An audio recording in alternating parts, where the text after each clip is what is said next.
मैं पेशे से डॉक्टर हूँ, इसीलिए चाहे हॉलिडे हो या हफ्ते का कोई दिन, जब भी काम आता है हमें हमेशा अवेलेबल रहना पड़ता है। मैं 30 साल का आदमी हूँ और इमरजेंसी वार्ड में काम करता हूँ। बताने की जरूरत नहीं है कि इमरजेंसी वार्ड हमेशा बिजी ही रहता है।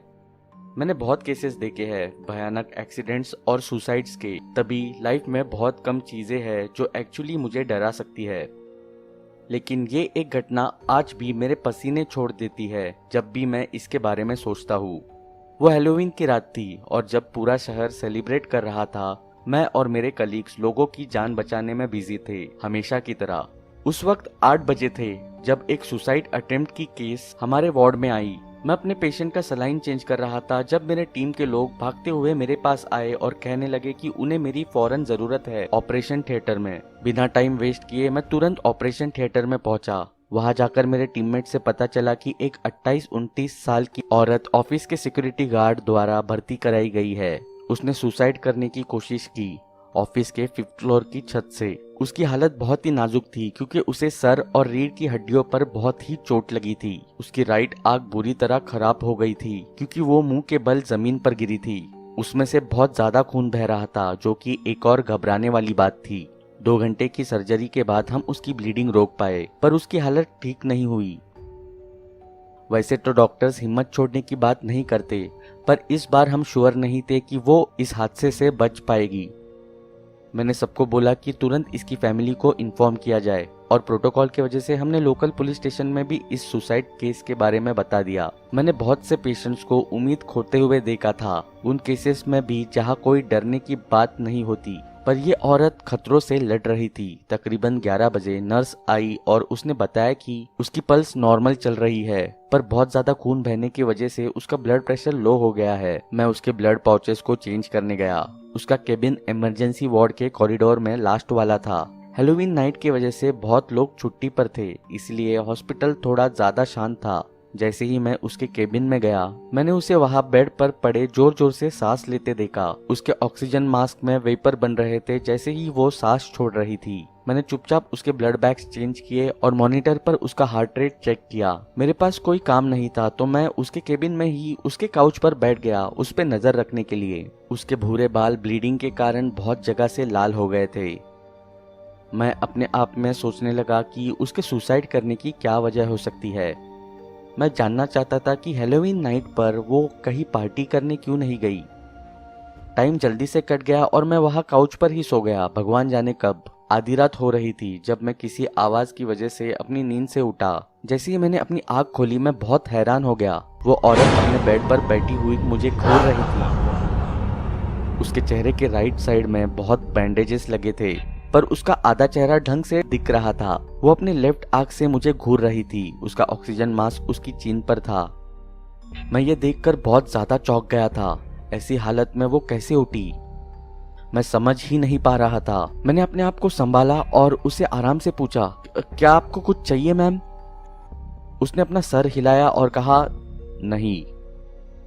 फिर मैंने कहा, आपको सो जाना चाहिए, आपको आराम की सख्त जरूरत है। उसने मुस्कुराते हुए मुझे कहा, आराम मुझे ऑलरेडी मिल रहा है, क्या आप मेरे लिए एक फेवर कर सकते हैं? उसके शब्दों का कोई मतलब नहीं बन रहा था, पर उससे वापस बेड में सुलाने के लिए मैंने कहा, जरूर बताइए। उसने दरवाजे की तरफ देखा और कहा, जब मेरे हस्बैंड आए उनसे कहना मैंने उन्हें देख लिया था और मैं उन्हें छोड़ूंगी नहीं। इस बार मुझे यकीन हो गया था कि वो हेलुसिनेट बिल्कुल नहीं कर रही थी और ये सब उसकी ऐसी हालत का नतीजा था। मैंने उसे इग्नोर किया और उसके बेड की तरफ जाने लगा। वो मुझे घूरती रही। मैं उसके पास गया और मैंने कहा, मैं आपके पति को बता दूंगा, आप प्लीज सो जाइए। उसे वापस लेटाने के बाद मैंने उसके मुंह पर वापस ऑक्सीजन मास्क लगाया। मैंने सोचा अगर मैं यहाँ और देर रुका तो शायद वो फिर से उठ जाएगी, तो मैंने उसे रेस्ट करने दिया और अपने चेम्बर में आ गया। मेरी आंखें हॉल में लगी घड़ी पर पड़ी। रात के 3:30 हो रहे थे। मैं थोड़ा चौंक गया कि अभी तक कोई उसे चेक करने क्यों नहीं आया, पर ऑलरेडी बहुत लेट हो चुका था, तो मैंने खुद उसके हस्बैंड को अगली सुबह कॉल करने का सोचा। अगले दिन सुबह 7 बजे मैं अपनी चेम्बर से उसे चेक करने गया। जब मैं वहां पहुंचा तो मैंने उसका बेड खाली देखा। वहां की तो बेडशीट्स भी बदल चुकी थी। पहले मैंने सोचा कि शायद वो अपनी फैमिली के कहने पर डिस्चार्ज हो गई, पर वो सोच के मुझे बहुत गुस्सा आया। उसकी कंडीशन बहुत ज्यादा सीरियस थी और किसी भी हालत में उसे डिस्चार्ज नहीं करना चाहिए था, एटलीस्ट आज तो बिल्कुल नहीं। मैं कंट्रोल डेस्क पर पहुंचा और जिस नर्स ने उस रात में उस औरत को अटेंड किया था वो वही खड़ी थी। मैं उसके पास गया और उसे एक इरिटेटेड सी आवाज में बोला, केबिन 9 में जो औरत थी उसे किसने रिलीज किया, मुझसे पूछे बिना। नर्स थोड़ी सरप्राइज सी हो गई जब मैंने उसे ये सवाल किया। उसके चेहरे को देखकर लग रहा था जैसे मैंने कोई स्टूपिड सा सवाल पूछ लिया हो। मैंने उसे और इरिटेटेड होकर कहा, प्लीज उसके हस्बैंड को बोलो उसे वापस लेकर आए, उसे ट्रीटमेंट की जरूरत है, उसकी हालत और खराब हो जाएगी अगर वो उसे रखेंगे। नर्स ने मेरी बात खत्म करने से पहले ही बोला, आपको नहीं पता डॉक्टर, मुझे लगा शायद आपको किसी ने बताया होगा। मैं बहुत कंफ्यूज हो गया था। फिर नर्स ने मुझे बताया कि वो कल रात करीब 3 बजे मर गई थी। उसका हस्बैंड उसकी बॉडी ले गया था उसके क्रेमेशन के लिए। उस समय सुबह के 4:30 बज रहे थे और क्योंकि मैं लेट काम करता हूँ, वार्ड के लोगों ने सोचा मुझे उठाना ठीक नहीं रहेगा। मेरे पैरों तले जमीन ही खिसक गई। ना मैं कुछ बोल पाया ना मैं कुछ सोच पाया पूरे 1 घंटे तक। मैं अपने रिपोर्टिंग हेड के पास गया और उस दिन की छुट्टी ले ली।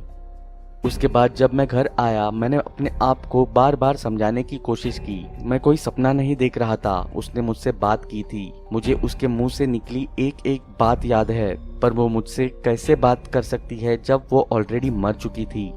1 हफ्ते के बाद न्यूज़पेपर में एक डरावनी न्यूज़ आई। एक इंडस्ट्रियलिस्ट अपने ऑफिस के छत से गिरकर मर गया था। उसके साथ काम करने वाले लोगों ने पुलिस को बताया कि उसका अफेयर उसकी सेक्रेटरी से चल रहा था। उसके वाइफ को इसके बारे में पता चल गया था, जिसकी वजह से उसने ऑफिस के बिल्डिंग से सुसाइड करने की कोशिश की थी, वो भी हैलोवीन नाइट को। पुलिस को लगता है इस इंडस्ट्रियलिस्ट की डेथ भी एक सुसाइड ही है, पर लोगों को लगता है कि शायद ये उसकी गलती की वजह से शर्म में आकर उसने ऐसा किया। उसकी मौत का समय 3 बजे का बताया गया। अपने लिविंग रूम में बैठकर जब मैं न्यूज़पेपर देख रहा था, तभी उस औरत ने मुझे जो उस रात बोला था मुझे समझ में आया। जब मैंने उसे बोला उसे रेस्ट की जरूरत है, तब उसने कहा, मैं ऑलरेडी रेस्ट कर रही हूँ, और इसका मतलब वो ऑलरेडी मर चुकी थी। मेरे अंदर एक डर सा आ गया जब मैंने उसकी दूसरी बात पर ध्यान दिया। उसने बोला था, जब मेरे हस्बैंड आएंगे उनसे कहना मैंने उन्हें देख लिया था और मैं उन्हें छोड़ूंगी नहीं। क्या एक मरा हुआ इंसान वापस आया था अपना बदला लेने, वो भी हैलोवीन नाइट को? और क्या उसने बदला ले भी लिया? मुझे नहीं पता।